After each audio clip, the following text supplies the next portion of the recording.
Hello friends, ഇന്ന് നമ്മൾ നോക്കാൻ പോകുന്ന ടോപ്പിക്കാണ് ഓഡിറ്റ് നോട്ട്ബുക്ക്. ചെറിയ ടോപ്പിക്കാണ്, പക്ഷെ അവർ എക്സാമിന് ഇതിനെപ്പറ്റി ഷോർട്ട് നോട്ട് എഴുതാനൊക്കെ ചോദിച്ചിട്ടുണ്ട്. അപ്പോൾ നമുക്കിത് അറിയണം. ഇനി നമ്മൾ ഓഡിറ്റ് വർക്കിംഗ് പേപ്പേഴ്സ് പഠിച്ചു ഇല്ലേ? ഓഡിറ്റ് നോട്ട്ബുക്ക് എന്ന് പറയുന്നത് ആക്ച്വലി ഒരു വർക്കിംഗ് പേപ്പറാണ്. അതായത് ഓഡിറ്റ് വർക്കിംഗ് പേപ്പർ ഒരു വൈഡ് ടേമാണ്. ഓക്കെ, അതിൽ വരുന്ന ഒരു ചെറിയ ഭാഗമാണ് ഓഡിറ്റ് നോട്ട്ബുക്ക്. ഓക്കെ, അപ്പോൾ എന്താണ് ഈ ഓഡിറ്റ് നോട്ട്ബുക്ക് എന്നറിയോ?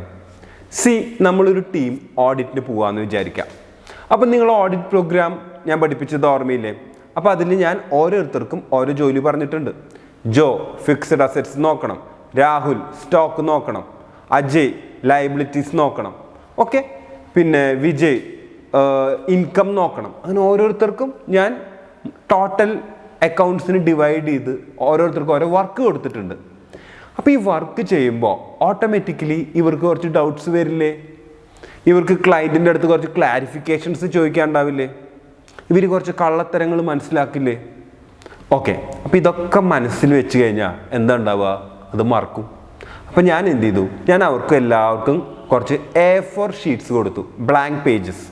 എന്നിട്ട് ഞാൻ അവരോട് പറഞ്ഞു, വർക്ക് ചെയ്യുമ്പോൾ നിങ്ങൾക്ക് ഓരോ പോയിന്റ്സ് നിങ്ങൾക്ക് വരില്ലേ? ആ പോയിന്റ്സ് ഒക്കെ നിങ്ങൾ ഇതിൽ എഴുതി വെച്ചോളൂ, മറക്കരുത്. അത് ഒരിക്കലും തലയിൽ വെക്കണ്ടെന്ന് പറഞ്ഞു. അത് അതിൽ എഴുതി വെച്ചോ എന്ന് പറഞ്ഞു. കാരണം നമ്മൾ കുറേ നാൾ വർക്ക് ചെയ്യുമ്പോൾ ഇതൊക്കെ മറക്കും. എന്നിട്ട് ഞാൻ എന്ത് ചെയ്യുന്നു വെച്ച് കഴിഞ്ഞാൽ, ഓഡിറ്റ് കഴിയുമ്പോൾ ഇവരുടെ ഈ വർക്കിംഗ് പേപ്പേഴ്സ് എല്ലാം വാങ്ങും, ഇവരുടെ ഈ പേപ്പേഴ്സ് എല്ലാം വാങ്ങും. എന്നിട്ട് ഞാൻ അതിനെ ബൈൻഡ് ചെയ്തൊരു ബുക്കാക്കും. ഈ ബുക്കിൻ്റെ പേരാണ് ഓഡിറ്റ് നോട്ട്ബുക്ക്. ഓക്കെ, അപ്പോൾ അതെന്തിനാണ് ബൈൻഡ് ചെയ്ത് ബുക്കാക്കണേ? അല്ലെങ്കിൽ പേജസ് നഷ്ടമാവില്ലേ? അപ്പോൾ അത് നഷ്ടമാവരുത്, ഭാവിയിൽ നമുക്ക് റെഫറൻസിന് ആവശ്യം ഉണ്ടാവും.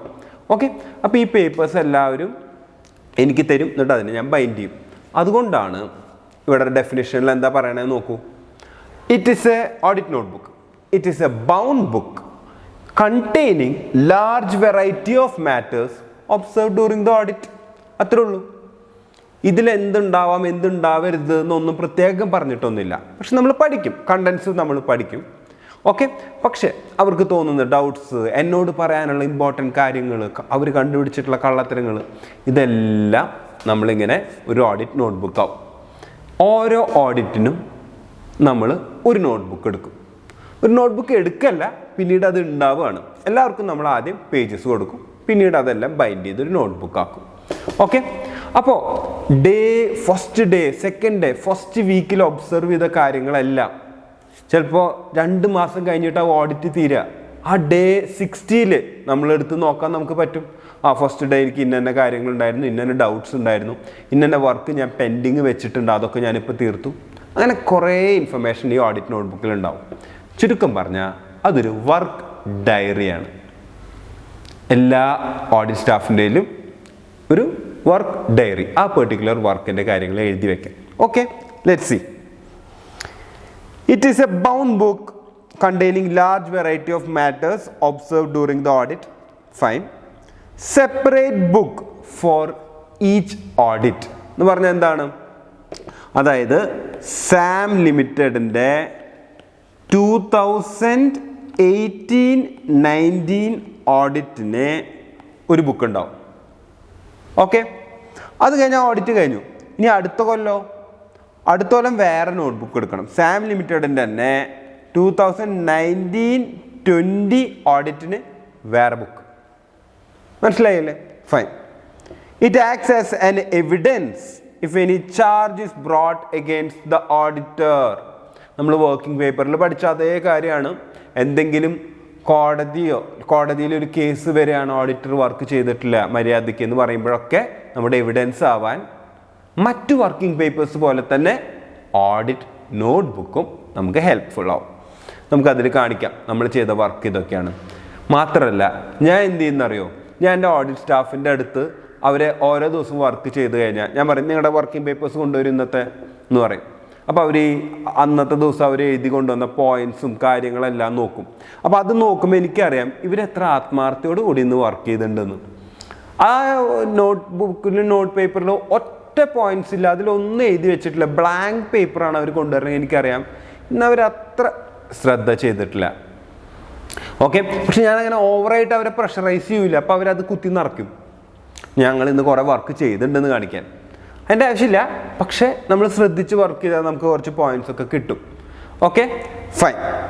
ഇനി അടുത്തത്, it must be maintained systematically.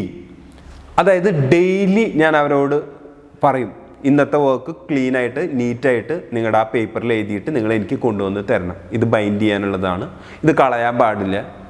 അത് ഞാൻ ഡെയിലി അവരെ കൊണ്ട്, ഒരാളെ കൊണ്ട് അത് കളക്ട് ചെയ്യിപ്പിക്കും. കാരണം ചിലപ്പോൾ അവർ വീട്ടിൽ പോയി തിരിച്ചു വരുമ്പോഴേക്കും പിറ്റേ ദിവസം ആ പേപ്പർ കാണില്ലേ. സംഭവിച്ചിട്ടുള്ളതാണ്.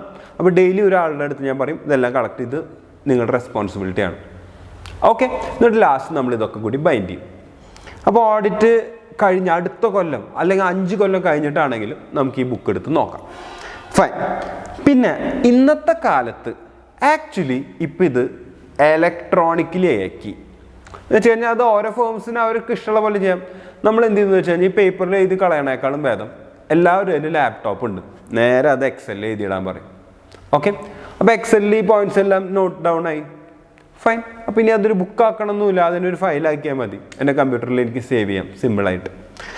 അടുത്തത്, the contents of audit notebook are. Okay, ഇനി ശ്രദ്ധിക്കാം. ഇപ്പം നിങ്ങൾക്ക് ഓഡിറ്റ് നോട്ട്ബുക്ക് അറിയാം, അതിൻ്റെ ആവശ്യകത അറിയാം.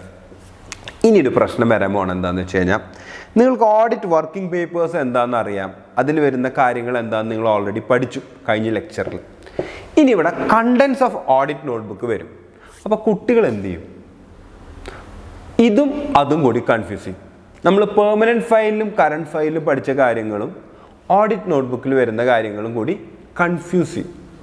അപ്പോൾ ഓഡിറ്റ് നോട്ട്ബുക്കിൻ്റെ കണ്ടൻസ് എഴുതേണ്ട സമയത്ത് അവർ പെർമനൻറ്റ് വർക്കിംഗ് പേപ്പേഴ്സിൻ്റെയോ അല്ലെങ്കിൽ കറണ്ട് വർക്കിംഗ് പേപ്പേഴ്സിൻ്റെയോ കണ്ടൻസ് എഴുതി വയ്ക്കും. അപ്പം അങ്ങനെ ഉണ്ടാവാൻ പാടില്ല. അപ്പോൾ ഇതെങ്ങനെയാണ് നമുക്ക് മനസ്സിലാവുക? ഓക്കെ, ലോജിക്കാണ്. സി, ഓഡിറ്റ് നോട്ട്ബുക്ക് എന്ന് പറഞ്ഞാൽ നോട്ട്സ് എഴുതി വയ്ക്കലാണല്ലോ. ഓക്കെ, അതായത് ഒരു മെമ്മറാൻഡം ഓഫ് അസോസിയേഷനും ആർട്ടിക്കിൾസ് ഓഫ് അസോസിയേഷനും ഉണ്ടെങ്കിൽ അത് മൊത്തം നമ്മളിവിടെ വെക്കില്ല, അതിൻ്റെ ഇമ്പോർട്ടൻറ്റ് പോയിന്റ്സ് നമ്മളിവിടെ എഴുതി വയ്ക്കും. മനസ്സിലായോ? മൊത്തം എടുത്ത് വെക്കുകയാണെങ്കിൽ അത് എവിടെ പോവുക? പെർമനൻറ്റ് വർക്കിംഗ് ഫയലിലാണ് വെക്കുക അല്ലേ? പക്ഷേ നമ്മൾ ഓരോ ഓഡിറ്റിന് പോകുമ്പോഴും നമ്മൾ എന്ത് ചെയ്യും? അപ്രാവശ്യത്തെ എൻ്റെ സ്റ്റാഫിനോട് പറയും, നിങ്ങൾ ഈ കമ്പനിയുടെ MOA AOA ഒന്ന് വായിക്കൂ, എന്നിട്ട് നിങ്ങൾക്ക് ആവശ്യമുള്ള ഇമ്പോർട്ടൻറ്റ് പ്രൊവിഷൻസ് അല്ലെങ്കിൽ ഇമ്പോർട്ടൻറ്റ് ഓർത്ത് വെക്കേണ്ട കാര്യങ്ങൾ നിങ്ങൾ എഴുതി വെക്കും എന്ന് പറയും. ആ എഴുതി വെക്കുന്നത് എവിടെയാണ് പോവുക? ഓഡിറ്റ് നോട്ട് ബുക്കിലാണ്. അപ്പോൾ എന്തും അങ്ങനെയാണ്, ഫുൾ ഡോക്യുമെൻ്റ് അവിടെ ഉണ്ടാവില്ല, important points. Let's see, name of the business and its key management personnel എന്ന് പറഞ്ഞാൽ എന്താണ്? Name of the business, Reliance Industries private limited, CEO mister Mukesh Ambani, പിന്നെ മാനേജർ മിസ്റ്റർ രാകേഷ് അഗ്രവാൾ, പിന്നെ deputy manager mister Nikhil Thomas. അങ്ങനെ നമ്മൾ ആ ഇമ്പോർട്ടൻ്റ് ആൾക്കാർ നമ്മൾ അവിടെ പോയിട്ട് ആരൊക്കെയാണ് കോൺടാക്ട് ചെയ്യേണ്ടതെന്ന് ഓർത്ത് വയ്ക്കാൻ വേണ്ടി നമ്മളിതൊക്കെ ആ ഓഡിറ്റിന് പോണ സ്റ്റാഫ് എഴുതി വയ്ക്കും. പിന്നെ അടുത്തത്, important provisions of memorandum of association and articles of association. Okay, full MOA വേണം അല്ല, important provisions from memorandum of association, articles of association നമ്മൾ എവിടെ എഴുതി വയ്ക്കും? നോട്ട്ബുക്കിൽ എഴുതി വയ്ക്കും.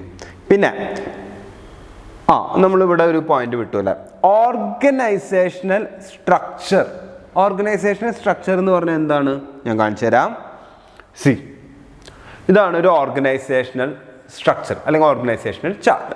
നമുക്ക് ജസ്റ്റ് മനസ്സിലാവാൻ, ഹൈറാർക്കി മനസ്സിലാവാൻ കമ്പനിയുടെ. ഓക്കെ, CEO മിസ്റ്റർ അംബാനി, അയാളുടെ അടിയിൽ 3 മാനേജേഴ്സാണ് വരുന്നത്. ഒന്ന് സെയിൽസ് മാനേജർ, ഒന്ന് മാർക്കറ്റിംഗ് മാനേജർ, ഒന്ന് പ്രൊഡക്ഷൻ മാനേജർ. സെയിൽസ് മാനേജറുടെ അടിയിൽ 2 പേര് വരുന്നുണ്ട്, ഒന്ന് വൈസ് സെയിൽസ് മാനേജർ, ഒന്ന് വൈസ് സെയിൽസ് മാനേജർ 2. പിന്നെ മാർക്കറ്റിംഗ് മാനേജറുടെ അടിയിൽ 2 പേര് വരുന്നുണ്ട്, ഒന്ന് അഡ്വർടൈസിങ് മാനേജർ, പിന്നെ ഒന്ന് സോഷ്യൽ മീഡിയ. പിന്നെ പ്രൊഡക്ഷൻ മാനേജറുടെ അടിയിൽ സ്റ്റോക്ക് മാനേജർ, പർച്ചേസ് മാനേജർ. അങ്ങനെ നമ്മൾ ഈ മൊത്തം ഓർഗനൈസേഷൻ ചാർട്ട് വരച്ചു വയ്ക്കും. എന്താണ് ഇതിൻ്റെ ഗുണം? ഓക്കെ, അപ്പോൾ നമ്മൾ വൈസ് സെയിൽസ് മാനേജറുടെ അടുത്ത് ഒരു ഡൗട്ട് ചോദിച്ചു. അയാൾ പറഞ്ഞു, ഇതെനിക്കറിയില്ല, എൻ്റെ ബോസ് പറഞ്ഞതാണ്. ഓക്കെ, അപ്പോൾ നമ്മൾ ആരുടെ അടുത്തേക്ക് പോകണം? ഓക്കെ, ഇയാളുടെ ബോസ് ആരാന്ന് നമുക്കറിയാം, സെയിൽസ് മാനേജർ. സെയിൽസ് മാനേജറെ കണ്ടു. ഓക്കെ, അല്ലെങ്കിൽ അഡ്വർടൈസിങ് മാനേജർ 10 ലക്ഷം രൂപയുടെ ഒരു ക്യാമ്പയിൻ നടത്തി, അഡ്വർടൈസിങ് ക്യാമ്പയിൻ. ഈ 10 ലക്ഷം രൂപയുടെ ക്യാമ്പയിൻ വൗച്ചർ നമ്മൾ നോക്കുമ്പോൾ നമുക്കറിയണം ആരാണ് ഇത് ഓതറൈസ് ചെയ്തത്, ആരാണ് ഇയാൾക്ക് ഇത് ചെയ്യാനുള്ള പെർമിഷൻ കൊടുത്തത്. അപ്പോൾ അഡ്വർടൈസിങ് മാനേജർ ആരുടെ അടുത്ത് ചോദിച്ചിട്ടുണ്ടായിരിക്കണം? Marketing manager. അവരുടെ ഒപ്പ് ആ ക്യാമ്പയിൻ പെർമിഷൻ കൊടുത്തതിൽ ഉണ്ടാവണം. ഓക്കെ, അപ്പോൾ ഇങ്ങനെ നമുക്കൊരു ഓർഗനൈസേഷനെ പറ്റി ബോധം ഉണ്ടാവണമെങ്കിൽ ഓർഗനൈസേഷൻ സ്ട്രക്ചർ നോക്കണം. ഫൈൻ. ഇനി എന്താണ് നമ്മൾ നോക്കാൻ പോകുന്നത് അടുത്തത്? ഓക്കെ, അടുത്തത് 4th point, list of books of accounts maintained by the enterprise. Okay, ഇവർക്ക് സെയിൽസ് ലെഡ്ജേഴ്സ് ഉണ്ട്, ഡെപ്റ്റേഴ്സ് ലെഡ്ജേഴ്സ് ഉണ്ട്, ക്രെഡിറ്റ് ലെഡ്ജർ ഉണ്ട്. ഇനി വേറെ എന്തെങ്കിലും സ്പെഷ്യൽ ബുക്സ് ഇവർ മെയിൻറ്റെയിൻ ചെയ്യുന്നുണ്ടോ? അതെല്ലാം നമ്മൾ ഈ നമ്മുടെ നോട്ട്ബുക്കിൽ എഴുതി വയ്ക്കും. എന്നാലേ നമുക്കത് നോക്കുമ്പോൾ നമുക്ക് നോക്കാൻ പറ്റുള്ളൂ, നമ്മളെല്ലാം കവർ ചെയ്യാനൊക്കെ ആയിട്ട്. Fine. Errors and frauds discovered.